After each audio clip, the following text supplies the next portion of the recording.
Is the story. The strange story of a sultan's childhood pledge. And you'll hear another story. The story of a man who swam the Hudson River from Albany to New York. Yes, this is the story.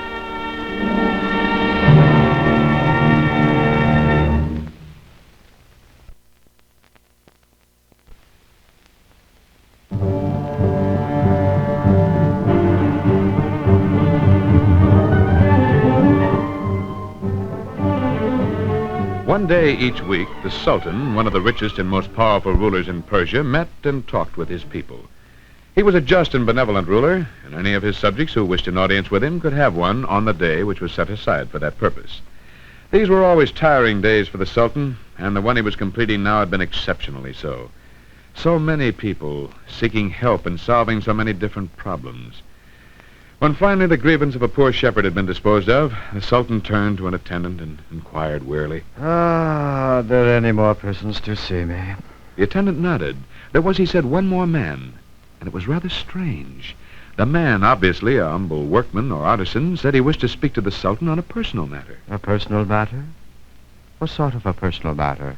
Well, that, the attendant replied, was a question the workman would not answer.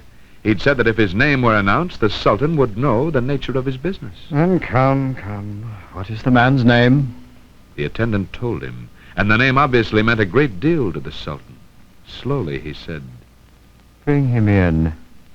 As the attendant departed, the Sultan sighed despondently, and his mind went back over the years to his school days. He and two other youths had become fast friends, and on the day their education had been completed, the boy who was to become a Sultan had made a pledge. Across the years, he could still hear the promise as he had made it that day. My fortune shall be your fortune.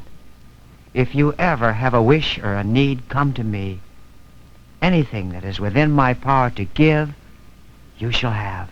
The Sultan stirred uneasily. How he regretted the childish impulse that had prompted that pledge. 2 years before, he had been called upon to make good his promise.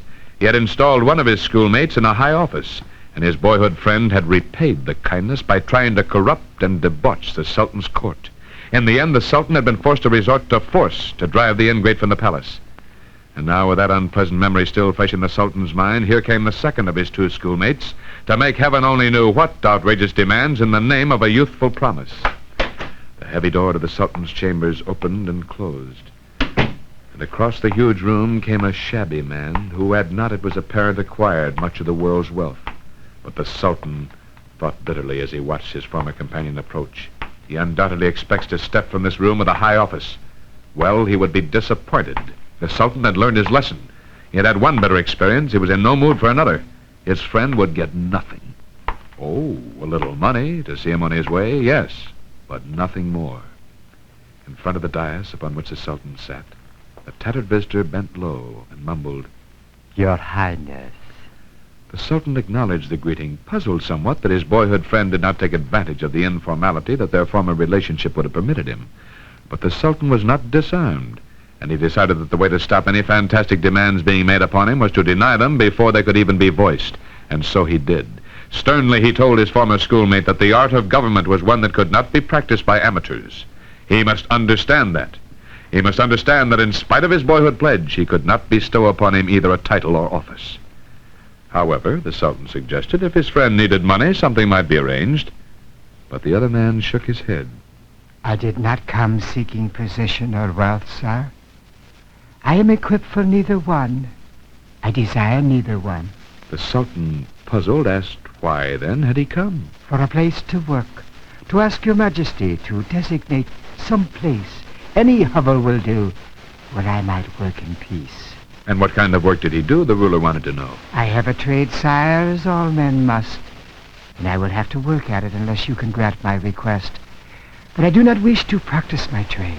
Instead, I wish to return to being what I was, what we both were when first we knew one another, sire. I wish to be a student, sire. The Sultan could hardly believe his ears or suppress the smile that tried to force its way to his lips. If his boyhood friend had demanded half his domain, the Sultan would not have been surprised. Indeed, he had been expecting just such an outrageous request. But this, the man asking for nothing more than a hovel in which he could meditate in peace, the very modesty of the request made the Sultan expand with generosity and relief. His former friend would have his place to work and study. Yes, and more. The Sultan would set aside a yearly pension to meet his friend's material needs. He would never have to work at his trade again. Humbly and in gratitude, the man bowed to his benefactor and said, Thank you, sire. Your generosity will not go unrewarded. And with that, the man turned and left. But hardly had he closed the door behind him than the Sultan broke down in a spasm of laughter. The fool! The fool! He could have had enough money to buy a palace, but he asked for a hovel. And then he talks of rewarding my generosity. How could a fool like that reward anyone? How indeed the Sultan did not know, and perhaps he never did know. Perhaps he lived and died thinking he had merely saved an old friend from a life of drudgery at the trade of tent-making, always chortling over how cheaply he had got out of a youthful pledge. But whether the Sultan never knew it or not, his generosity was rewarded, and today we are still reaping that reward. For the schoolboy friend he rescued from the life of a tent-maker became one of the most brilliant astronomers and mathematicians of his day. And yet, strangely enough, he is remembered as a poet rather than as a scientist. For the man who could have had a fortune for the asking but wanted nothing but a hovel in which to study penned the immortal lines, "A jug of wine, a loaf of bread, and thou." Remember them? Of course. They're from the Rubaiyat of Omar the tent-maker. Omar, Khayyam. This is the story.